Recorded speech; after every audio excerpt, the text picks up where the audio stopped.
au Seigneur. On est bien, vous savez pourquoi? Parce qu'on est rassemblés au nom de Jésus. Et parce que lorsque nous sommes réunis en son nom, nous avons la garantie que lui est présent. Et c'est parce qu'il est là que cette réunion a une grande valeur. Jésus est au milieu de nous. La Bible, la parole de Dieu, l'être d'amour du ciel va être ouverte et Dieu va lui parler.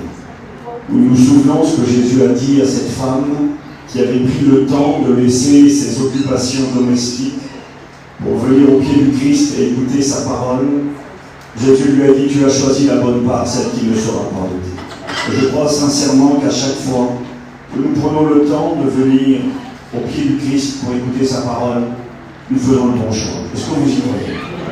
Que Dieu soit béni et glorifié. Donc je suis content de voir ce beau local que Dieu vous a accordé, l'œuvre de Dieu et l'œuvre de Dieu. C'est à lui. Et c'est pour ça que vous avez ce local, c'est pour ça qu'il y a autant de monde, c'est aussi pour ça qu'il y a... je le disais tout à l'heure à Bélo en venant, je ne suis pas étonné, je connais Dieu depuis quelques années, j'ai appris. Vous savez, à l'école de Dieu, on apprend. Et cet après-midi, j'ai appris à voir sa fidélité, sa grandeur. Nous aussi, on a acheté un terrain il y a quelques années, là où j'ai été pasteur pendant un peu plus de 20 ans. On n'avait pas de local, à un moment donné, on s'est retrouvé à la rue. Et on était bien ennuyés, et je suis allé voir le maire, je lui ai ouvert mon cœur, j'ai dit: monsieur le maire, je lui ai dit: on ne sait plus où aller, il faut trouver une solution. Et le maire m'a dit: j'ai une solution, je vais vous vendre un terrain. Je lui ai dit: monsieur, on n'a pas besoin d'argent, vous inquiétez pas, combien est-ce qu'il vous faut? Combien est-ce qu'il me faut? Il m'a dit: on va vous vendre un morceau du terrain de football, 2300 mètres. Le vestiaire, ça vaut comme partout, assez cher aujourd'hui, 30 000 €, c'est bien monsieur? Je dis: monsieur, ça va aller, 30 000 €. Et donc on avait un peu d'argent de côté, on a acheté le terrain qui aujourd'hui vaut peut-être 250 000, 300 000 €, je ne sais pas. On a acheté 30 000 €. Le monsieur m'a dit: et pour les frais de géomètre? Je dis: monsieur, on ne peut pas. Bon, c'est pas grave, je paye le géomètre. Dieu est grand, vous savez, c'est son œuvre. Dieu pourvoit et Dieu permet qu'on ait ces locaux, ces bâtiments, parce que au-delà des bâtiments, c'est un moyen de répandre l'évangile et c'est le témoignage de l'amour de Dieu. Vous savez, ici, dans l'endroit où vous vous trouvez, eh bien, c'est un phare qui brille dans la nuit et qui rappelle à tous ceux qui sont autour qu'il y a de l'espoir, qu'il y a une solution et que Dieu les aide. Que Dieu soit béni. Donc merci à vos pasteurs de m'avoir permis d'être avec vous. Je suis heureux de pouvoir méditer la Bible et vous partager un mot de Dieu. J'aimerais qu'on puisse apprendre ensemble. Vous savez, nous sommes à l'école. Nous avions un professeur qui s'appelait Paillon, Théodore Denis, qui disait souvent: je prêche depuis 50, 60 ans, il disait: je suis toujours un étudiant. Eh bien, il faut qu'on ait ce cœur de disciple, ce cœur pour apprendre. L'apôtre Paul pouvait dire: j'ai appris à vivre dans l'état où je me trouve. J'ai appris à être content. J'ai appris à vivre dans la disette, dans l'abondance. C'est assez particulier ça. Il semblerait qu'on n'a pas besoin d'apprendre à vivre dans l'abondance. Eh bien si. Parce que dans l'abondance, on peut faire des erreurs. Dans l'abondance, on peut oublier notre Créateur. Donc, on a besoin d'apprendre. Et cet après-midi, j'aimerais vous partager quelque chose que l'apôtre Pierre a appris, que nous avons aussi besoin d'apprendre. Alors, je n'ai pas la prétention de rien du tout. Je crois que certains savent ce que je vais dire. De toute façon, ce n'est pas une grande révélation. Mais néanmoins, c'est quelque chose qu'on a besoin de vivre et de nous appliquer à nous-mêmes plus que jamais. Il y a de cela, je ne sais pas, 7-8 ans, 5-6 ans, peut-être plus, j'ai été appelé pour prier pour une personne. Un homme m'a téléphoné, m'a dit: est-ce que tu peux venir prier? J'ai ma fille qui est malade et je vais vous dire la vérité. Je suis à l'école de Dieu comme tout le monde et j'ai eu besoin d'apprendre. Et quand ce garçon m'a demandé de venir prier pour sa fille qui avait un problème de santé, c'était une jeune maman, elle venait d'avoir un petit bébé, avec le respect que j'ai pour vous. Et quand je suis arrivé, avant que je vienne, je suis allé à reculons prier pour elle. Aller à reculons, ça veut dire je ne voulais pas y aller. Je ne voulais pas aller prier pour cette jeune femme. Pourquoi? Parce que la jeune femme en question avait pris le mari de sa sœur. Elle a pris le mari de sa sœur et elle s'est mise avec cet homme. Elle a eu un enfant avec cet homme et elle était malade. Et moi, je ne voulais pas aller voir cette femme-là. Je ne voulais pas aller voir cette jeune femme et prier pour elle. Je disais: Seigneur, ce qu'elle a fait, c'est quelque chose qui ne se fait pas, quelque chose qui est mal, quelque chose que je désapprouve. Et quelque part, d'aller dans ce foyer, dans cette demeure, c'était pour moi une manière, quelque part, d'approuver ce qui s'était fait. Bon, bien sûr, je précise que ce n'était pas des chrétiens, mais quand même. Je voulais pas y aller. Et puis j'y suis allé parce que je me suis senti contraint et obligé. Et quand je suis arrivé dans ce foyer, j'ai vu cette jeune maman qui était malade. Et puis donc j'ai prié pour elle. Sans vraiment de conviction, je vous ai dit, je vais être honnête, je ne voulais pas y aller. J'ai prié pour elle, je suis reparti. Le lendemain, le papa m'a téléphoné pour me remercier et me dire que sa fille avait été complètement guérie par le Seigneur. Moi, je ne voulais pas y aller, moi, je n'étais pas d'accord. Alors, il faut bien écouter ce message, il ne faut pas arrêter maintenant et partir et dire le pasteur a dit que non. Écoutez bien ce que je vais vous dire maintenant. Moi, je ne voulais pas y aller, cette situation était une mauvaise situation. Je désapprouvais, je n'étais pas d'accord, et je ne suis toujours pas d'accord avec de telles situations, mais j'aimerais qu'on comprenne quelque chose ensemble cet après-midi. On va lire la Bible, d'accord? On va lire 2 passages dans l'Écriture. On va lire un premier verset qui est très court, c'est Jésus qui parle. Il parle des temps de la fin, il parle des temps qui sont les nôtres aujourd'hui. Nous sommes arrivés à l'époque où le Christ revient prendre son Église, et que dit Jésus, parlant de cette époque? Il dit, Matthieu 24, verset 12, « Et parce que l'iniquité se sera accrue. » L'iniquité, c'est le péché, c'est le mal. Le mot iniquité, c'est le mot anomos, qui veut dire plus de loi, plus d'interdiction. Tout sera permis. C'est l'un des signes des temps de la fin. L'anarchie totale, des choses qu'on n'a jamais vues dans le mal, atteindre un niveau jamais égalé, des situations, excusez-nous, qui nous répugnent, des choses incroyables prennent place. Elles sont la réalité du monde dans lequel nous vivons. Jésus a dit, l'iniquité du plus grand nombre. Pourtant, je vois le jeu. Et parce que l'iniquité se sera accrue, l'amour du plus grand nombre se refroidira. Nous vivons un temps, frères et sœurs, amis, où nous voyons et où nous allons voir de plus en plus des situations, des événements qui n'ont jamais existé au préalable. Ça touchera toutes les familles, ça touchera tous les peuples, et personne ne s'en épargne. Qu'on soit un espagnol, un catalan, peut être le respect pour chacun, que l'on soit un manouche, que l'on soit un rom, que l'on soit un français, un chinois, un espagnol, un italien. Il y a des choses qui prennent place et qui sont là aujourd'hui.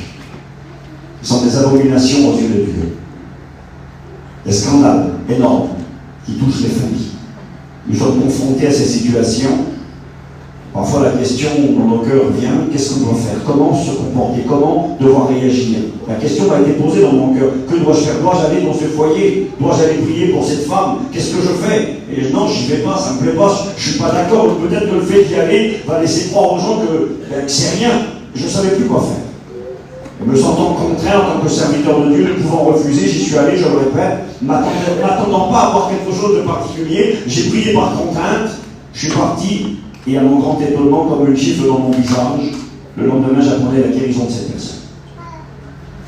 On va faire une deuxième lecture, et après on fera encore une prière au Seigneur, dans l'évangile des Actes, dans le livre des Actes, pardon, pas dans l'évangile, dans le livre des Actes, au chapitre 10. Alors, on va lire à partir du verset 24 jusqu'au verset 29. Je vais lire assez rapidement. Actes des Apôtres, chapitre 10, verset 24. Ils arrivèrent à Césarée. Le jour suivant, Corneille les attendait et avait invité ses parents et ses amis intimes. Lorsque Pierre entra, Corneille, qui était allé au-devant de lui, tomba à ses pieds et se prosterna. Mais Pierre le releva en disant, « Lève-toi, moi aussi je suis un homme. » Conversant avec lui, il entra et trouva beaucoup de personnes réunies. « Vous savez, leur dit Pierre, qu'il est interdit, défendu à un juif de se lier avec un étranger ou d'entrer chez lui. » Et là, écoutez bien ce que Pierre va apprendre. « Mais Dieu m'a appris. » C'est écrit. Un homme qui avait vécu avec le Christ pendant 3 ans et demi, qui avait écouté les plus grandes prédications, vu les plus grands miracles, va dire « Mais Dieu m'a appris. » Ça faisait pas longtemps, ça faisait une journée. Une journée où je voulais apprendre. « Mais Dieu m'a appris à ne regarder aucun homme comme souillé et impur. » J'aime bien cette traduction qui dit « Dieu m'a appris à ne regarder aucune personne comme sale et que l'on ne touche pas. C'est pourquoi je n'ai pas eu d'objection à venir, puisque vous m'avez appelé Je vous demande donc pour quel motif vous m'avez envoyé chercher. On fait une prière ensemble, que Dieu nous parle, qu'au-delà des mots, au-delà d'un discours, que cette parole puisse toucher nos cœurs et produire du fruit. Et Jonathan va prier pour moi et pour chacun d'entre nous. Merci.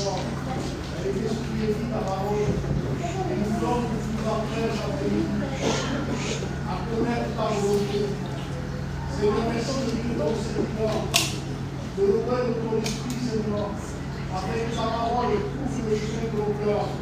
Nous en supplions, Seigneur, parle-nous, Seigneur. Nous avons besoin d'entendre ta voix. Dans le nom de Jésus. Amen. Merci, Seigneur. Voilà, que Dieu soit béni. Je vous disais donc que l'apôtre Pierre a eu besoin d'apprendre, bien qu'il ait vécu avec le Christ pendant plusieurs années. Il va apprendre à travers une vision. Il est en train de prier, de jeûner, un moment spirituel, et voici qu'il voit une nappe descendre du ciel remplie d'animaux, animaux purs et impurs. Parce que vous savez que les Juifs ne mangent pas, conformément à la loi de Moïse, n'importe quoi, n'importe comment. Il y a une sanctification dans l'alimentation, on appelle ça manger cachère, et puis donc il y a des animaux qu'un Juif ne consomme pas. Et puis, il va voir une nappe descendre du ciel avec toutes sortes d'animaux, des animaux purs et impurs. Et puis quand les animaux vont se présenter devant lui, le Seigneur dira à l'apôtre, tue et mange. Pierre va répondre, mais Seigneur, non, non, il y a des animaux que je ne peux pas manger. Tu sais que jamais, jamais rien d'impur n'est rentré dans ma bouche, je ne peux pas consommer de tels aliments. Et Jésus va lui dire, ce que moi j'ai déclaré pur, ne le regarde pas comme impur. Et il va falloir que Jésus s'y reprenne à 3 fois. Pierre ne pouvait pas se laisser convaincre, il avait dit non, c'était non. Et Jésus va dire, c'est pas toi qui as raison. Ce que moi je déclare pur, ne le regarde pas toi comme impur. Et parmi tous ces animaux, c'est intéressant, je ne vais pas m'arrêter sur Pierre, mais lorsque la nappe va descendre et qu'il verra toutes sortes d'animaux, vous voyez chez vous dans Lévitique chapitre 11, versets 13 à 15. Il est précisé différents types d'animaux qu'il était interdit de consommer pour un juif. Et parmi ces animaux, il y avait le corbeau et toutes les espèces qui lui sont associées. Et c'est intéressant parce que quand Jésus va entrer dans la maison du premier païen qui va se convertir, ce monsieur s'appelle Corneille. Et une corneille, c'est un corbeau. C'est une espèce de corbeau. La corneille, ça existe. Un oiseau noir, c'est un corbeau. Il est de la famille des corbeaux. Il va rentrer dans la maison du corbeau. Cette maison dans laquelle il n'est jamais rentré. Des gens qui ne le fréquentaient pas. Alors, je ne sais pas comment je vais dire ça. Nous savons pour quelle raison les Juifs n'entraient pas dans la maison des païens. Parce qu'à l'époque biblique, les païens, une pratique était normale parmi eux. Je m'excuse, c'est une réalité aujourd'hui. C'était le mariage pour tous. Ça existait à l'époque biblique. On n'appelle pas ça un mariage. Mais ce péché était pratiqué dans toutes les maisons païennes. Et c'est la raison pour laquelle les Juifs n'entraient pas chez ces gens-là. Ils considéraient ces gens comme des impurs, des gens sales. Vous savez, il y a un mot dans la Bible qui est peut-être bizarre. C'est écrit dans la parole de Dieu, c'est écrit dans l'Apocalypse au chapitre 20, 21. Il est écrit dehors des chiens. C'est marqué dans la parole de Dieu, vous ne recevrez pas chez vous le salaire d'une prostituée ou d'un chien. On a bien compris le premier mot. Recevoir son salaire, recevoir, on comprend. Une femme de mauvaise vie, on comprend. Pourquoi le salaire d'un chien? Vendre un animal? Non. Je m'excuse. Quand la Bible parle d'un chien, elle parle du mariage pour tous. C'est le nom qui était donné à ces personnes qui vivaient ces situations, qui sont, selon la Bible évidemment, des abominations aux yeux de Dieu. Et donc les Juifs ne rentraient pas dans les maisons de ces gens. Ils ne les côtoyaient pas. Et Jésus va dire à Pierre, moi je te dis d'entrer chez eux. Je te dis d'aller faire.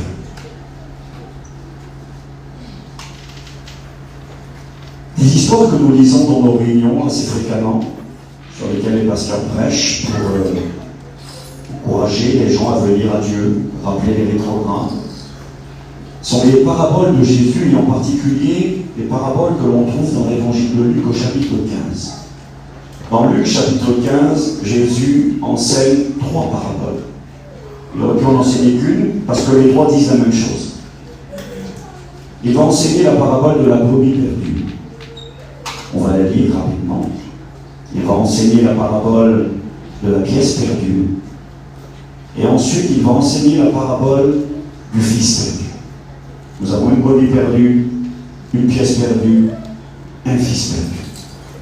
Et quand Jésus explique ces histoires, nous les utilisons, et on a le droit de le faire en évangélisation. Lorsque l'on appelle ceux qui ont abandonné le Seigneur à revenir, on leur dit, tel le fils prodigue, revenez, le Père vous attend. Il vous mettra des belles chaussures aux pieds, un anneau d'or au doigt, un vêtement blanc, et il fera une grande fête en votre honneur, si vous acceptez de revenir. Mais en réalité, j'aimerais vous dire pourquoi et pour qui Jésus a enseigné ces trois histoires. Il ne l'a pas fait premièrement pour que l'on prêche aux perdus et aux rétrogrades. Jésus l'a fait pour que ce message soit entendu par les hommes et femmes qui font profession de servir Dieu. Ce message a été enseigné, je dirais aujourd'hui, pour les chrétiens et les chrétiennes qui fréquentent nos églises. Comment Steve? Le chrétien n'est plus une brebis perdue. S'il a eu été peut-être par le passé, il ne l'est plus. Un chrétien n'est pas une pièce perdue, un chrétien n'est pas un fils perdu. Il est dans la maison. Oui, c'est vrai. Je lis la Bible. Luc chapitre 15, verset 1er. Il est écrit ceci, c'est Jésus qui va nous parler, juste après, mais il est donné le contexte de la conversation. Il est écrit, tous les publicains et les gens de mauvaise vie s'approchaient de Jésus pour l'entendre. Qui étaient les publicains? Les publicains étaient des percepteurs d'impôts. Ce n'était pas le plus grand problème, bien que généralement les gens n'aiment pas tellement les percepteurs d'impôts. Le problème de ces gens-là, c'était les percepteurs d'impôts pour l'ennemi. Israël avait été conquise par les Romains. Israël était un pays occupé. Et voici que des hommes avaient décidé de trahir leur peuple, trahir leur race, trahir leur famille, de travailler à la solde de l'ennemi qui était Rome. Ils prenaient l'argent de leur peuple. Et ils donnaient cet argent à Rome, l'ennemi, le conquérant, et au passage, ils s'en mettaient plein les poches. C'était des traîtres, c'était des voleurs, c'était les gens les plus détestés en Israël. C'était les derniers. Quand tu voulais insulter quelqu'un, tu lui disais t'es un publicain. Ça veut dire t'es un traître, t'es un lâche. T'as abandonné ton Dieu, t'as renié ton peuple pour de l'argent. Pendant la Deuxième Guerre mondiale, certains hommes, et en particulier des Juifs malheureusement, avaient décidé dans les camps de la mort de servir les nazis avec la pression, l'oppression, avec les persécutions. Ils avaient décidé, et ils étaient très cruels. On les appelait les capots. Les capots étaient des Juifs qui travaillaient pour les soldats allemands dans les camps de la mort et qui étaient plus méchants parfois que les soldats allemands. C'était les derniers, des traîtres. C'était les publicains. Et là, il est écrit ceci. Ces gens qui étaient les plus méprisés au sein d'Israël, et en particulier par les religieux, ceux qui fréquentaient les synagogues, ceux qui allaient dans les réunions, ceux qui lisaient la Bible, ceux qui croyaient en Dieu, ceux qui servaient Dieu, les pharisiens, les sadducéens, les hommes religieux du peuple. Quelque part aujourd'hui on pourrait dire l'Église, on pourrait dire les chrétiens, les pasteurs qui fréquentent les réunions. Il est écrit ceci, tous les publicains et les gens de mauvaise vie. Les gens de mauvaise vie, c'était les prostituées. C'était les gens qui vivaient dans la souillure, dans la saleté, dans l'iniquité, dans l'immoralité. Il est écrit ceci, tous les publicains et les gens de mauvaise vie s'approchaient de Jésus pour l'entendre, et les pharisiens et les scribes. Les scribes, c'était les personnes qui recopiaient la Bible, les experts de la Bible. Les pharisiens, ça veut dire les séparés, ceux qui marchent dans la sainteté. C'est pas mal, c'est bien d'être un scribe, c'est bien de lire la Bible, c'est bien de connaître la Bible, c'est bien, il faut se sanctifier, il faut se séparer. Mais écoutez le problème. Les pharisiens et les scribes murmuraient contre Jésus. Et ils disaient, cet homme accueille les gens de mauvaise vie et il mange avec eux. On avait dit de Jésus, Luc 7, verset 34, qu'il était l'ami des publicains et l'ami des gens de mauvaise vie. Il mangeait avec eux. Et c'est quand ces murmures se lèvent que Jésus va enseigner les trois paraboles. C'est écrit, mais il leur dit ces paraboles. Quel homme d'entre vous, s'il a 100 brebis et qu'il en perde une, ne laisse les 99 autres dans le désert pour aller chercher celle qui est perdue, jusqu'à ce qu'il la retrouve. Puis lorsqu'il l'a retrouvée, il la met avec joie sur ses épaules. Et de retour à la maison, il appelle ses amis et ses voisins. Et leur dit, réjouissez-vous avec moi, car j'ai retrouvé ma brebis qui était perdue. De même, je vous le dis, il y aura plus de joie dans le ciel pour un seul pécheur qui se repent que pour 99 justes qui n'ont pas besoin de repentance. Jésus est en train d'expliquer à des gens qui se disent, Jésus, c'est pas bien ce que tu fais. On n'est pas d'accord avec toi. Tes relations ne sont pas des bonnes relations. Tu côtoies des gens que l'on ne doit pas côtoyer. Ces gens-là sont des publicains, ils ont renié Dieu, ils ont renié le peuple, ils ont renié la nation d'Israël. Ce sont des traîtres à la solde de l'ennemi, ce sont des voleurs. Tu ne peux pas fréquenter ces gens-là. Et puis ces femmes de mauvaise vie qui te suivent et qui sont là, qui viennent vers toi, regarde-les Jésus, tu ne peux pas en tant qu'homme de Dieu fréquenter de telles personnes. Jésus va donner sa vision à lui. Il va expliquer comment lui voit ces gens-là. Nous, on voit des animaux impurs. On voit des personnes avec qui on ne peut avoir aucun contact, à distance, et encore. Des gens que l'on méprise, que l'on rejette. Je crois vraiment que ce message est un message pour vous et moi. C'est un message d'encouragement quelque part. Parce que parfois, au sein de ceux que nous aimons, de ceux qui nous entourent, il y a de ces hommes, de ces femmes, de ces jeunes filles, de ces jeunes garçons qui se comportent comme des animaux. La Bible compare, Jésus dira, l'apôtre Pierre exactement dira, parlera de la truie qui retournait se vautrer dans le bourbier, du chien qui est parti manger, excusez-moi, Pierre le dira, ce qu'il a vomi. Il y a des choses qui nous repoussent, qui nous repugnent, et c'est normal. Et que nous puissions réaliser pleinement cet après-midi la vision du Christ sur ces personnes-là. Jésus va dire, vous les voyez, vous, comme des gens de rien, comme des gens qui sont sans valeur. Moi, quand je les vois, il dira, je vois une brebis perdue pour 100. Un berger qui a 100 brebis, il en perd une. Il en reste quand même 99, mais il en a perdu une. Le fera-t-il? Il ira la chercher. Dans le désert, il laissera les brebis jusqu'à ce qu'il la trouve. Jusqu'à, peu importe le temps que ça coûtera, peu importe le prix à payer, l'effort à produire, il ira la chercher parce qu'il voit en elle une brebis. Alors un jour, j'ai réfléchi. Il aurait pu avoir écrit qu'il était allé chercher un bouc. Parce que c'est comme ça que nous voyons les gens du monde. Une brebis. Une brebis a plusieurs qualités. Elle donnait sa laine pour faire des vêtements. Elle donnait son lait pour faire du fromage, pour alimenter. Elle donnait sa chair. Et elle servait pour le pardon des péchés dans le temple. On prenait les brebis, on les sacrifiait, et à travers leur sang, on obtenait le pardon des péchés. Elles étaient d'un grand prix, d'une grande valeur aux yeux du peuple d'Israël. Et quand Jésus parle, ça interpelle. Comment? Mais non, Jésus, non, ça va pas. Tu me dis que ces gens-là, tu les compares à des brebis. C'est pas écrit, mais je ne serais pas étonné de penser que certaines personnes qui étaient présentes dans leur cœur se sont dit, c'est pas des brebis, c'est des boucs. Un bouc, ça sent mauvais, c'est sale.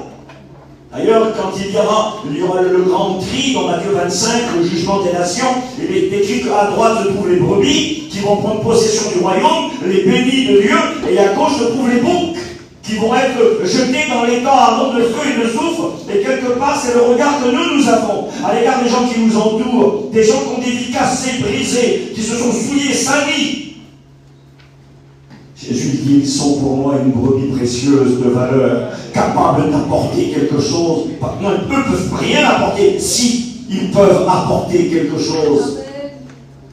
Et l'on m'a dit qu'hier soir, il a prêché sur Lévi, l'appel de Lévi. Lévi qui était lui-même un percepteur d'impôts, un publicain, un traître à la nation, un vendu, qui va devenir un choix insolite. Il va devenir l'un des 12 apôtres, mais pas possible. Une telle mission à un tel homme, confier une telle responsabilité, une telle charge à un homme comme celui-ci. Oui, c'est ce que Christ fera. Et Jésus aurait pu arrêter là. Il leur dit, vous voyez, si pour vous ils ne sont rien, pour moi ils sont semblables à une brebis précieuse qui a été perdue pour un homme qui possède un troupeau de 100 brebis. Et Jésus continuera. Il dira, ou quelle femme, le 15, verset 8, si elle possède 10 drachmes, C'était des pièces d'argent. 10 pièces d'argent. Cette fois-ci, on n'a plus 100. Au départ, c'est 100 brebis, il en perd une. Là, on a une femme qui a 10 pièces. On va descendre. Ou élever le niveau, plus exactement. Descendre le chiffre pour élever le niveau. Ou quelle femme, si elle a 10 pièces d'argent, et qu'elle en perd une, n'allume une lampe, le balaye la maison, le cherche avec soin, jusqu'à ce qu'elle la retrouve. Oui, cette parabole, parfois, on la prend on l'explique d'une mauvaise manière quelque part. On peut le faire, ça ne dérange pas du tout. On parle d'un chrétien qui a perdu quelque chose, alors on dit qu'il faut allumer la lampe, il faut allumer la parole de Dieu, il faut nettoyer, il faut balayer, il faut fouiller dans sa vie. Oui, on peut le faire, mais quelque part ici, c'est pas ce que Jésus dit.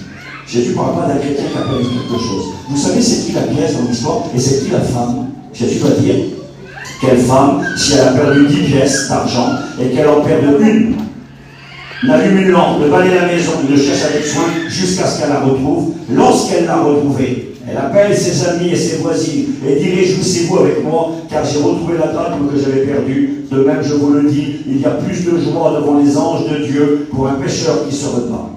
La femme dans l'histoire, ce n'est pas un chrétien qui a perdu quelque chose. La femme dans l'histoire, c'est Jésus lui-même. C'est Dieu. La pièce perdue, c'est une âme. La pièce perdue, c'est un publicain. La pièce perdue, de grande valeur, c'est une femme de mauvaise vie. Alors écoutez, je vais vous expliquer un petit peu. Il semblerait que cette histoire de cette femme qui a 10 pièces qu'on a perdu une, c'est l'histoire d'une jeune fille qui est fiancée et qui a reçu de son fiancé un collier qu'elle devra porter le jour de son mariage. C'était quelque part un présent, une offrande, quand un jeune homme était amoureux d'une jeune fille. C'est une histoire d'amour. C'est l'avenir des hommes et des femmes, fonder un foyer.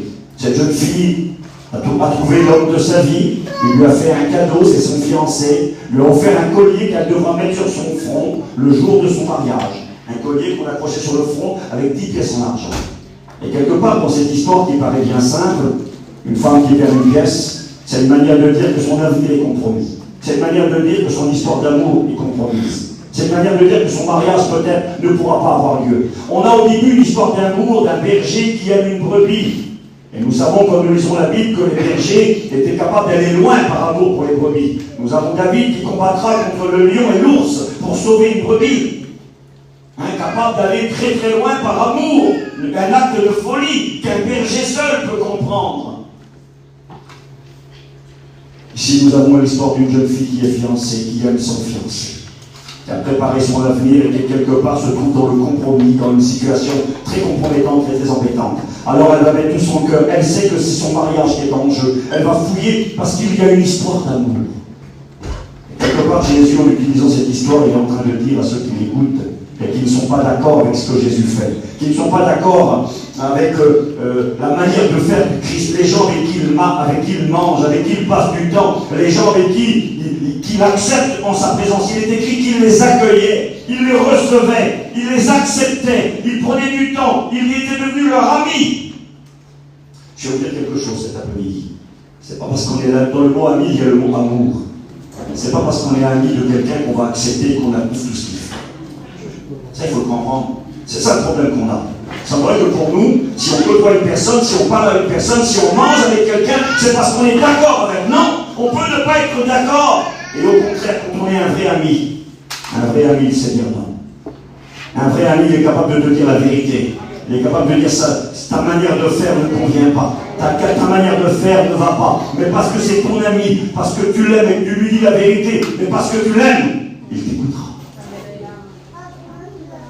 Nous avons ici le Christ qui va comparer cette fois-ci le publicain, les femmes de mauvaise vie, à une pièce d'argent d'une grande valeur, plus qu'une valeur matérielle, mais une valeur sentimentale et un grand symbole.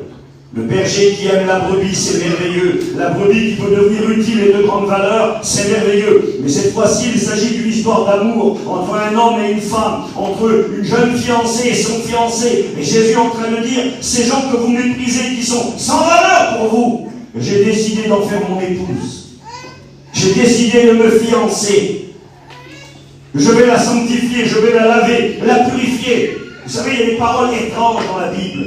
Lorsque Dieu parlera au prophète et il dira, va dans tel endroit, prends une femme prostituée et prends-la pour femme. Et le prophète va obéir. Tu la paieras, c'est une esclave. Tu vas la payer, tu en feras ta femme. Ça peut paraître scandaleux, mais c'est ce qui s'appelle la grâce de Dieu. Nous étions ces esclaves sur le marché des esclaves, vendus au péché, chacun à son niveau.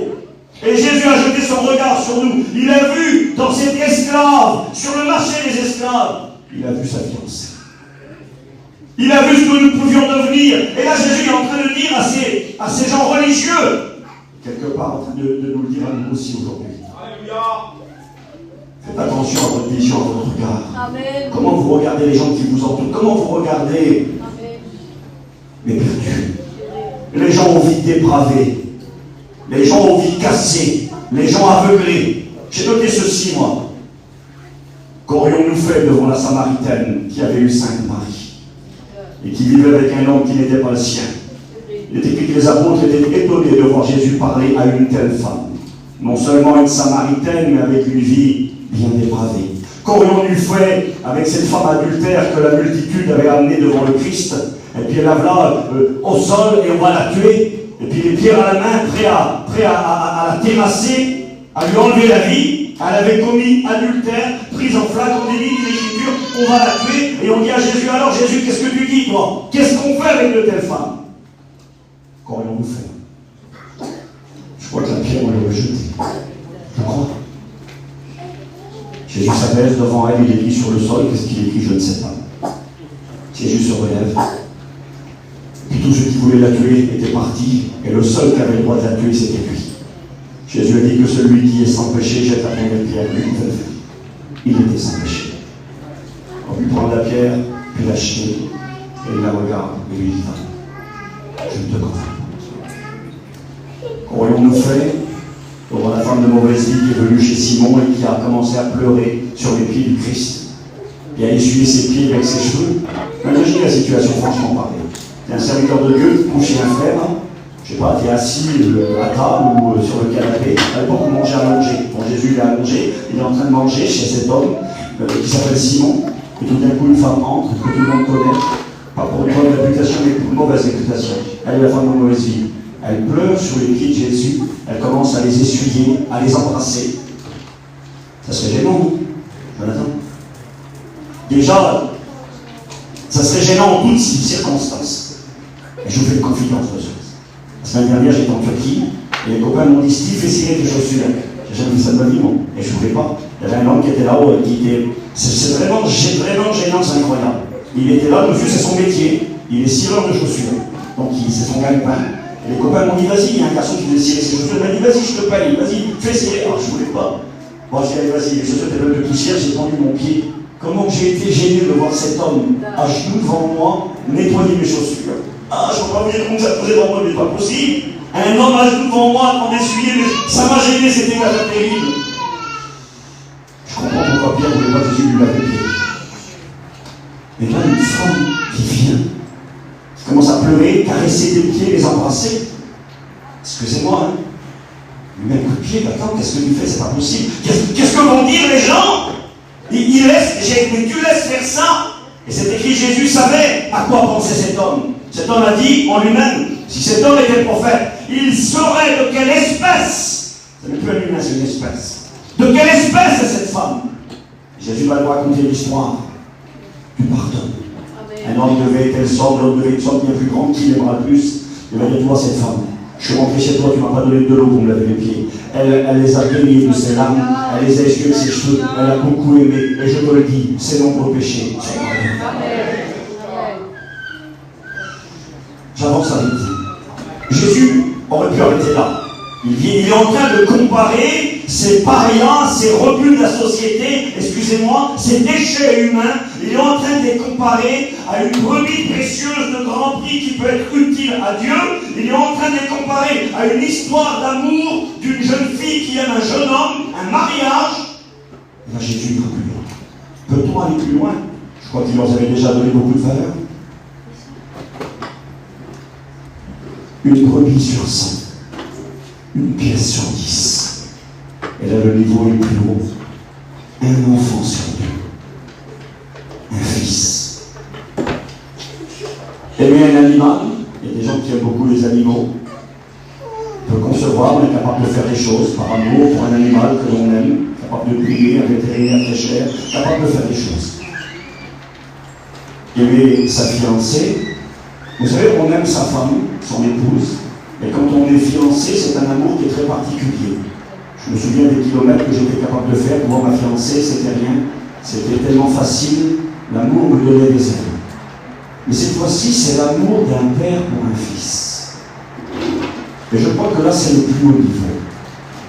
On peut aimer un animal, on peut aimer son épouse, sa fiancée, mais vous savez, aimer ses enfants, c'est encore un amour différent. Parce que malheureusement, il y a des citoyens au milieu des divorces, des séparations. On ne peut pas divorcer d'un enfant. On ne peut pas divorcer de son fils ou de sa fille. Ton fils sera ton fils, ta fille sera toujours ta fille. L'amour que l'on porte pour ses enfants. Et là, Jésus continue. Et il dit encore, un homme avait 2 fils. Je répète, une brebis sur 100. Vous savez ce que Jésus est en train de dire à ces gens qui l'écoutent, à ces gens religieux, et peut-être à nous aussi aujourd'hui? Il est en train de leur dire, je les aime, tel un berger qui aime sa brebis. Je les aime tel une fiancée qui aime son fiancé. Je les aime tel un père qui aime son fils. Il est en train de leur dire, je les aime, je les aime, je les aime. Et moi, je n'ai pas votre vision à vous. Et là, il continue. Il dit encore, un homme avait 2 fils. Le plus jeune dit à son père, mon père, donne-moi la part de bien qui doit me revenir. Et le père leur partagea son bien. Peu de jours après, le plus jeune fils, ayant tout ramassé, partit pour un pays lointain, où il dissipa son bien en vivant dans la débauche. La débauche, c'est la souillure, c'est la luxure, la saleté. Lorsqu'il eut tout dépensé, une grande famine arriva dans le pays, il commença à se trouver dans le besoin, il alla se mettre au service d'un des habitants du pays, il devient un esclave, un moins que rien, qui l'envoya dans les champs garder les pourceaux. Il aurait bien voulu se rassasier des carouges que mangeaient les pourceaux, mais personne ne lui en donnait. Et en rentrant lui-même, il se dit combien de mercenaires chez mon père ont du pain en abondance et moi, je meurs de faim. Moi j'aurais dit à côté, tant mieux pour lui. Tant mieux. Il a déshonoré son père, il a mangé les sous de son père, il a brisé le cœur de son père et il s'est souillé dans la souillure, la saleté, et il est dans la misère, tant mieux pour lui. Tant mieux pour lui si c'est pas ton fils à vous. Ah oui. T'as vu ce qu'il a fait, son fils, là, il est en prison. Ah ben, il mérite bien, il a bien cherché. T'as vu son fils, l'état qu'il est, t'as vu, il a eu un accident. Ah oui, mais c'est normal. C'est ton fils à toi qui a eu ça. Il donnera ce que tu vois, ce que tu n'as pas pour qu'il sorte de la prison. Il a fait un accident, tu t'en moques du véhicule. Est-ce qu'il a quelque chose, mon petit? Puis tu vas, puis tu pleures et tu le prends dans tes bras. C'est pas grave, le bout de ton. Quand c'est l'autre, on a tout de suite fait le procès. Jésus est en train de dire à ces gens-là, ces gens que vous méprisez, qui sont sans valeur et qui valent rien pour vous, vous n'êtes même pas d'accord que je les côtoie, mais moi je ne suis pas venu appeler des justes à la repentance, mais des malades. Et ces gens-là, ils sont atteints de la maladie du péché. Et moi je les aime. Et moi j'ai un plan pour eux. Et moi je suis capable de les laver, de les pardonner, de faire d'eux des brebis, de faire d'eux une fiancée qui deviendra mon épouse. Je suis capable de faire d'eux des fils qui m'aiment.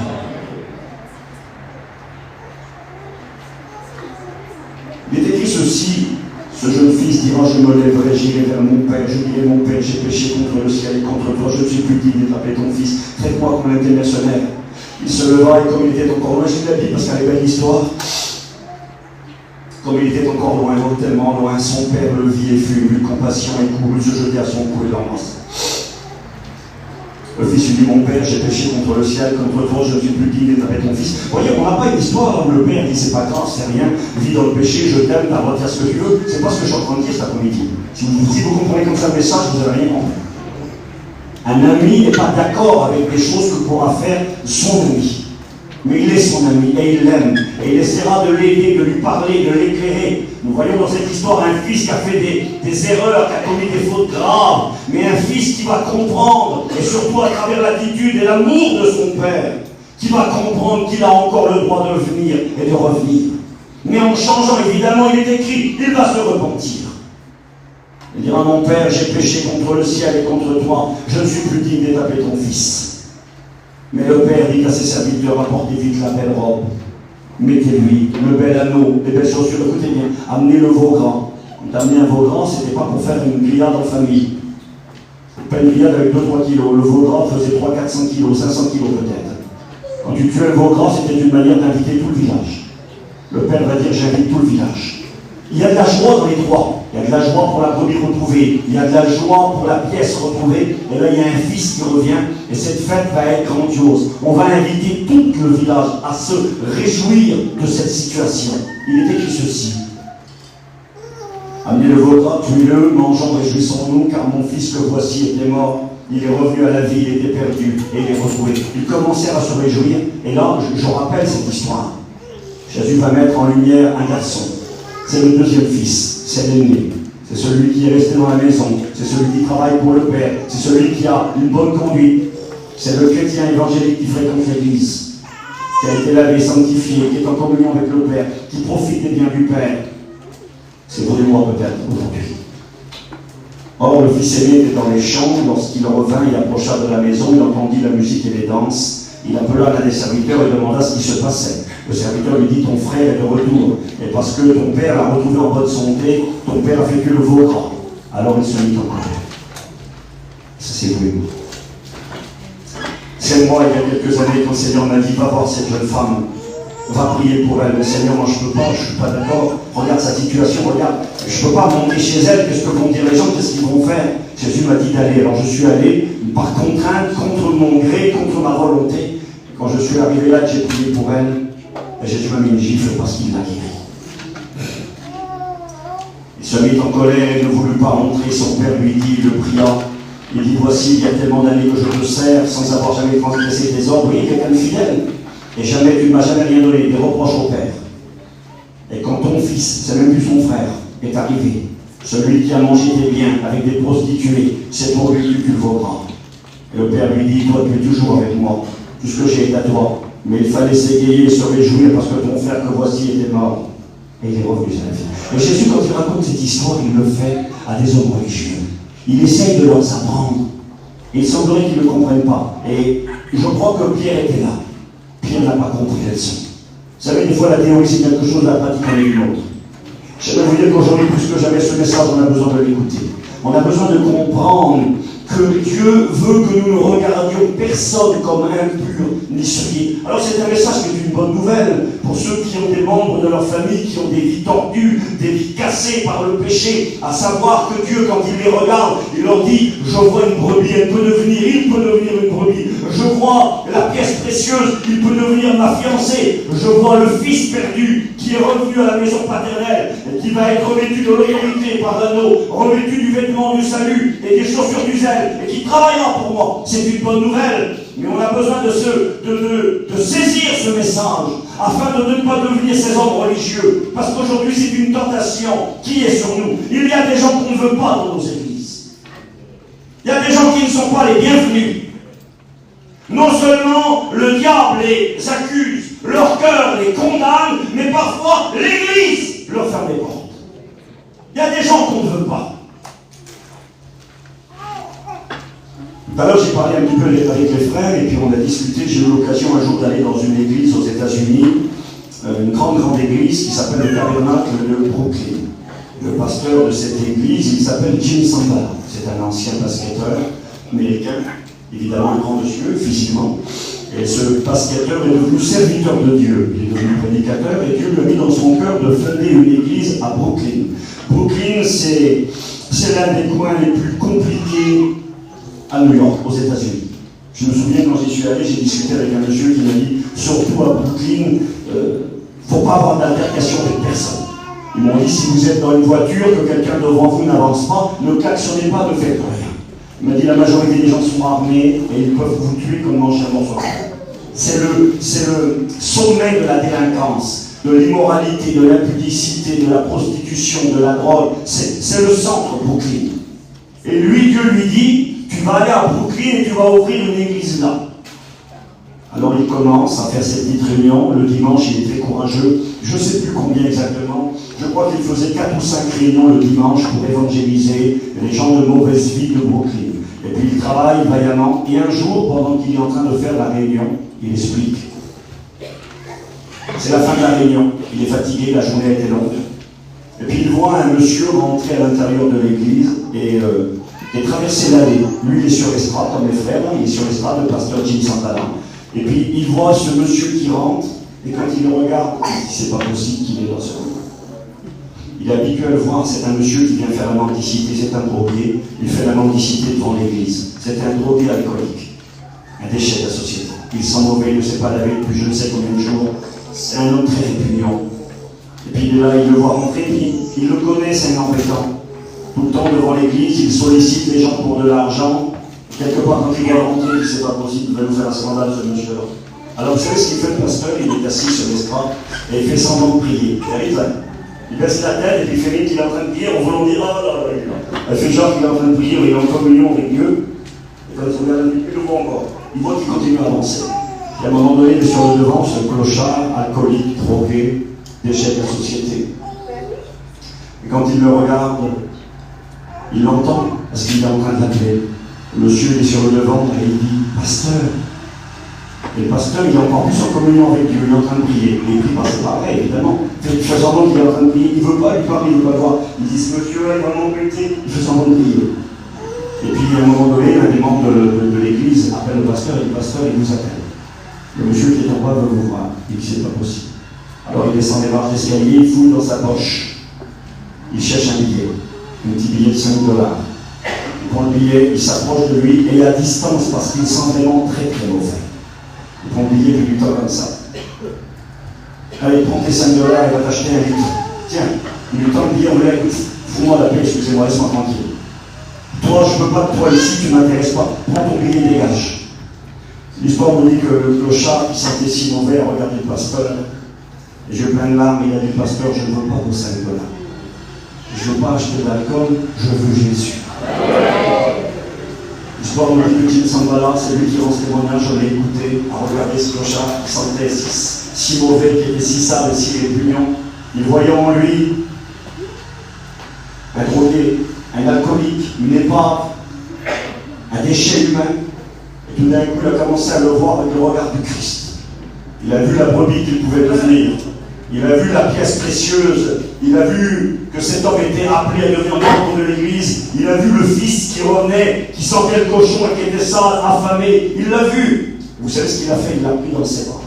Il n'a plus senti l'odeur nauséabonde. Il n'a plus senti l'odeur répugnante. Il a vu cet enfant de Dieu bien-aimé que Dieu aimait. Et il l'a pris dans ses bras, il l'a embrassé.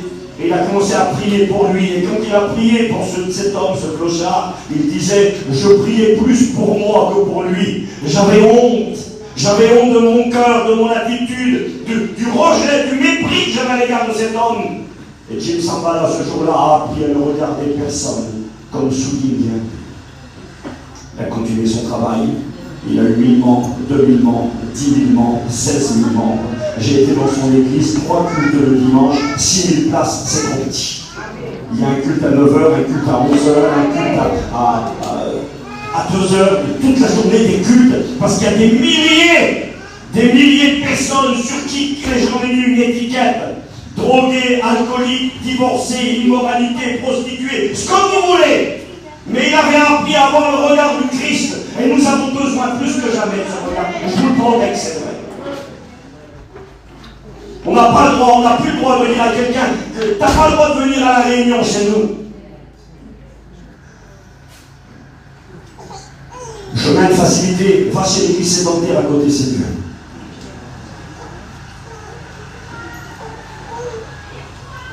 On a vu des personnes, je ne vais peut-être pas donner trop de détails, ça servira. On a vu des situations parfois dramatiques, tragiques. Le regard de Dieu. J'ai un copain à moi, je peux partager ce témoignage. J'ai écrit plusieurs témoignages, mais je ne veux pas donner trop de choses pour ne pas faire de bêtises dans ce que je vais dire. J'ai un copain à moi qui travaille en région parisienne. Certains ici le connaissent, je pense, le frère Abraham, le Rhum, le Béthel, travaillent ensemble, on était ensemble cette semaine en Turquie. Et il expliquait cette anecdote qui lui est arrivée un jour. Il était chez lui, d'abord en région parisienne, il était parti travailler le matin avec un copain, s'il trouvait un peu de boulot.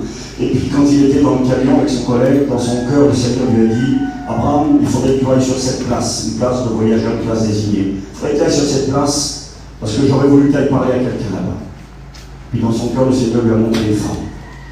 Et quand il a parlé à son collègue qui était au volant, il lui a dit, écoute, est-ce que tu pourrais m'amener sur cette place? Dieu voudrait que j'aille parler à quelqu'un. Oui, d'accord. À qui?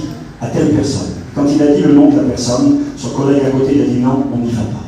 Il a dit non, on ne va pas sur cette place, on ne va pas voir cette personne. Et il a dit, écoute, ça serait bien, Dieu me le met sur mon cœur.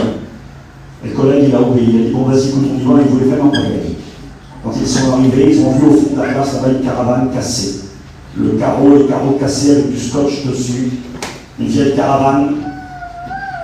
Il a vu la misère. Quand il est arrivé devant la porte, il a cogné à la porte. Et là, il y a une voix qui s'est fait entendre, c'était la voix d'une jeune fille, d'une jeune femme, qui a dit, qui c'est? Et lui, il a répondu, c'est moi, Abraham, le pasteur. Et puis elle était là, elle avait peur, elle a ouvert la porte, elle a regardé, je vous explique pourquoi elle avait peur. Cette jeune femme venait de sortir de prison pour meurtre. Elle avait tué sa cousine. Une histoire de je ne sais pas quoi, mais elle avait tué sa cousine. Elle vient de sortir après plusieurs années de prison, une vie cassée. Elle est mariée avec un drogué à la cocaïne et à l'héroïne. Quel triste foyer. Et quand il rentre là, il commence à parler avec cette femme que personne ne voulait voir, rejeter sa famille, rejeter de tous, un foyer brisé, les ténèbres en permanence.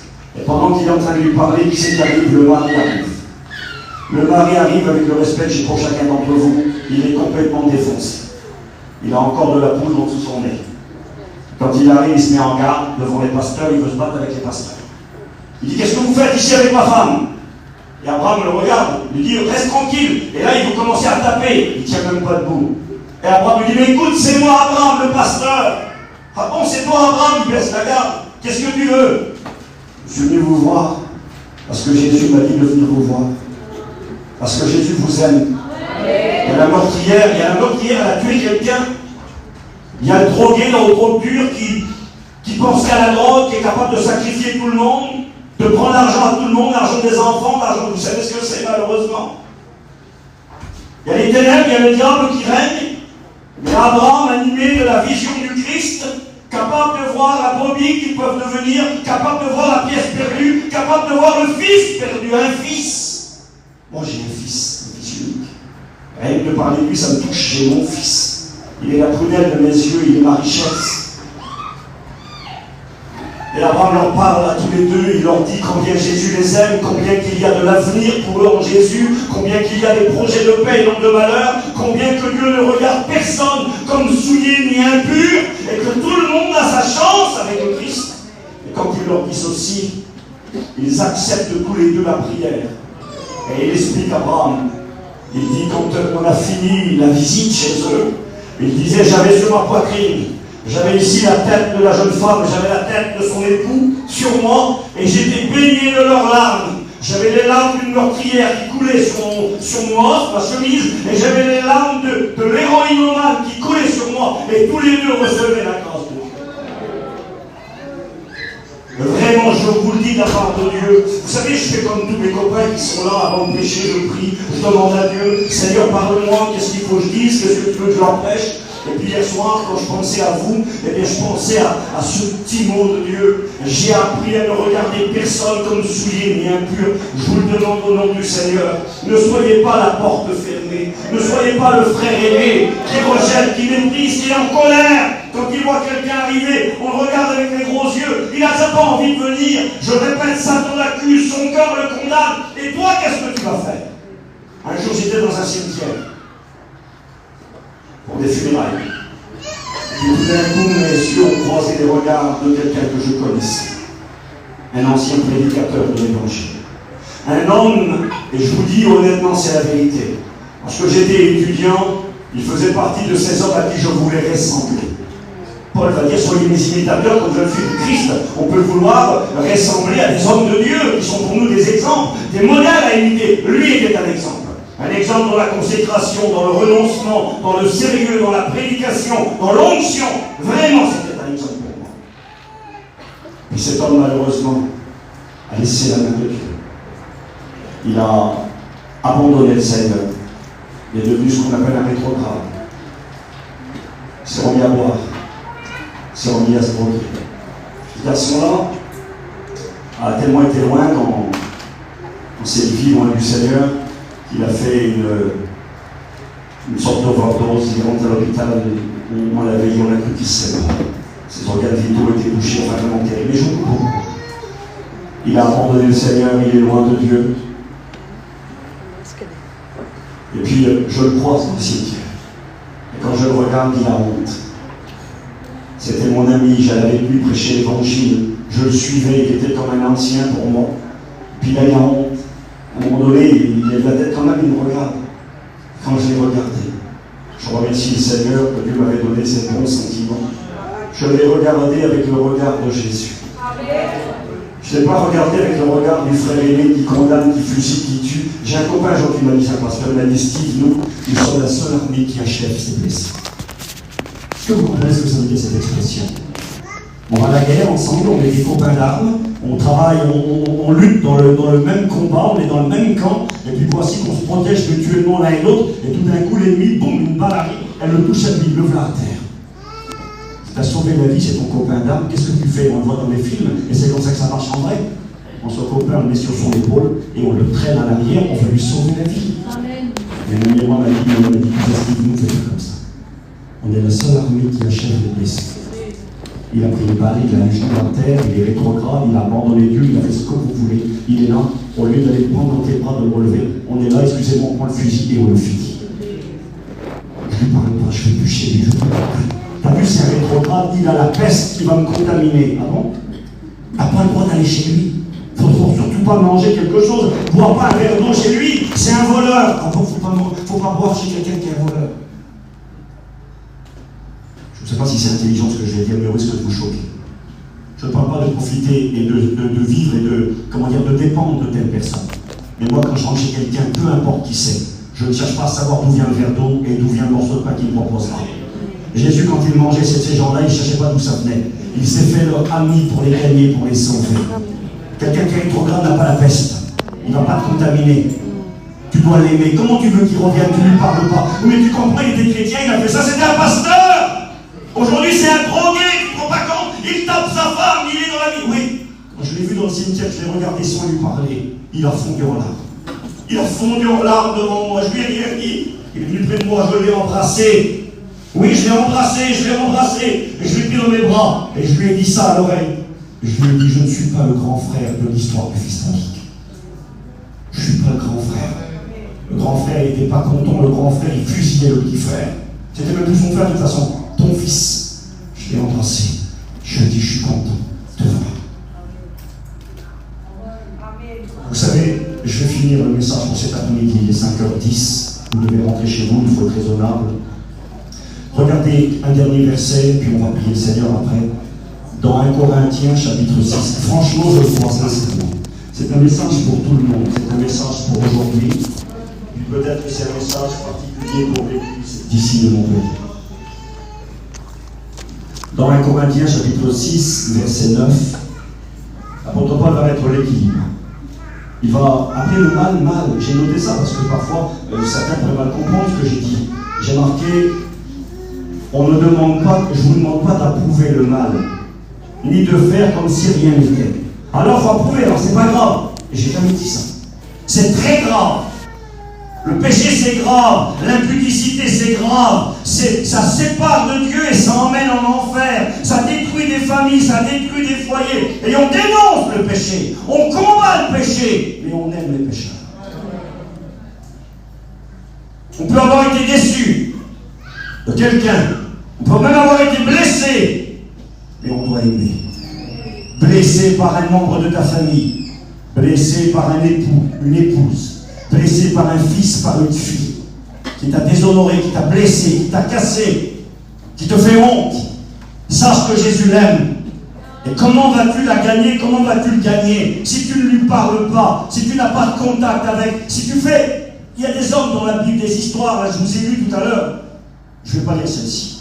Je vous ai parlé de la Samaritaine, de la femme de mauvaise vie qui est venue au pied du Christ pleurer sur ses pieds, de la femme adultère qu'on a voulu tuer devant Jésus.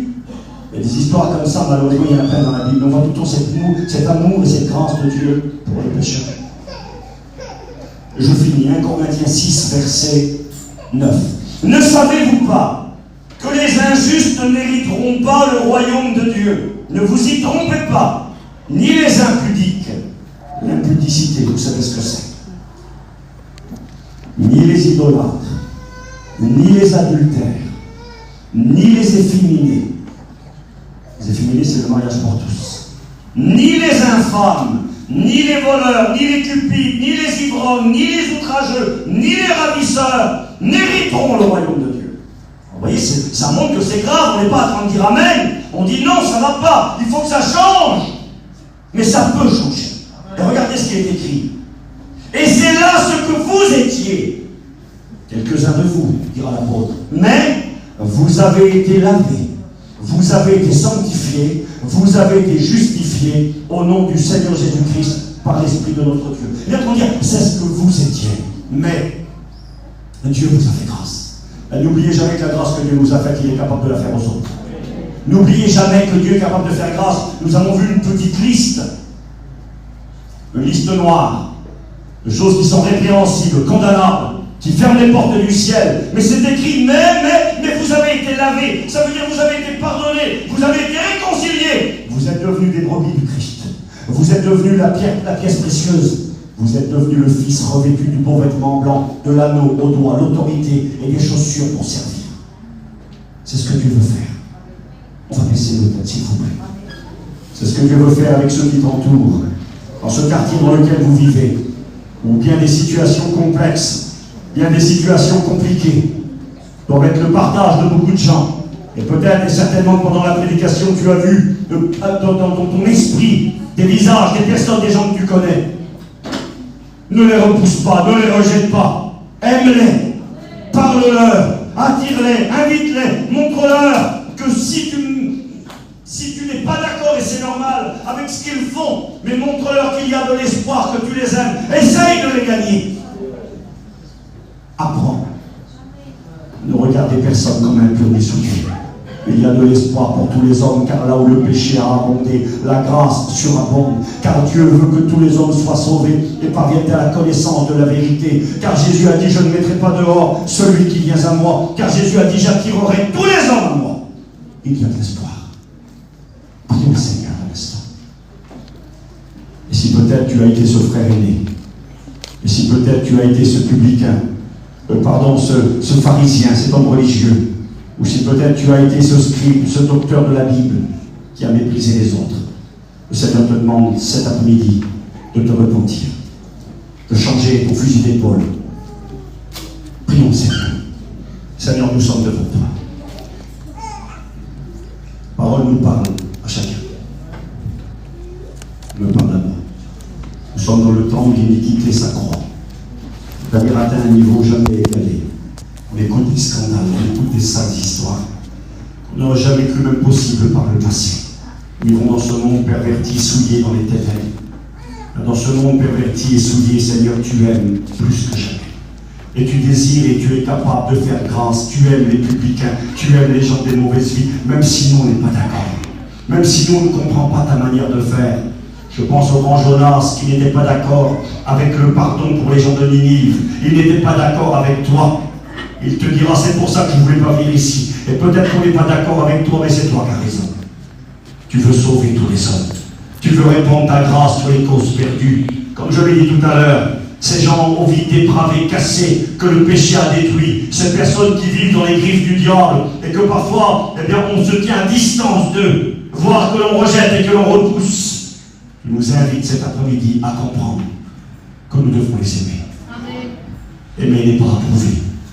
Que nous devons leur témoigner de ton amour, de ta grandeur, et garder l'espoir que ces personnes pourront changer, parce que tu es le Dieu de l'impossible, parce que tu es le Dieu qui ne rejette personne, parce que tu aimes tellement les perdus, tu aimes tellement les rétrogrades.